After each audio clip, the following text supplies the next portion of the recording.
SALT stands for state and local taxes. So if you're in New Mexico, that state and local tax comes from two places: your property taxes and your state income tax that you pay on your income. So this was another part of the previous tax reform, the 2017 reform, that was quite controversial and really hurt people in high income tax states. So you're thinking your California's, New York's, Illinois, these states that have high income tax. In the past, there was no limit to how much state and local tax you could deduct. So if you were in California paying $200,000 of state income tax, you could deduct that against your federal tax. Now, if you think about that, that's not really fair in a way, because you're getting a relief on your federal tax just because you live in a high tax state, whereas someone in Texas or Nevada or Washington that pays no state income tax may not have such a tax burden, so they're paying a higher federal tax on the same income. So it created some imbalances. So the Tax Cuts and Jobs Act moved it down to a $10,000 limit.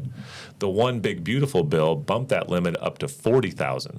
So now you can deduct up to $40,000 starting here in 2025. I would note there is a phase out on this too. So it's a higher phase out.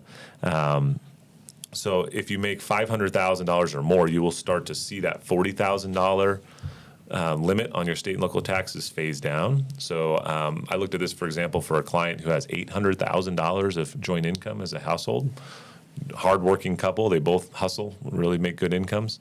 So they're completely losing that $40,000. So the most you'll be able to deduct is $10,000 if you have over $600,000 of income. Gotcha. So this is another one where, that's a handout, more state and local tax deductions for high income earners. Well, not really. If you're really high income, you're going to see that go down. So so it's a nice one for that kind of upper middle class, is the sweet spot here, where you are below $500,000 of income, but you're paying a lot of state and local taxes.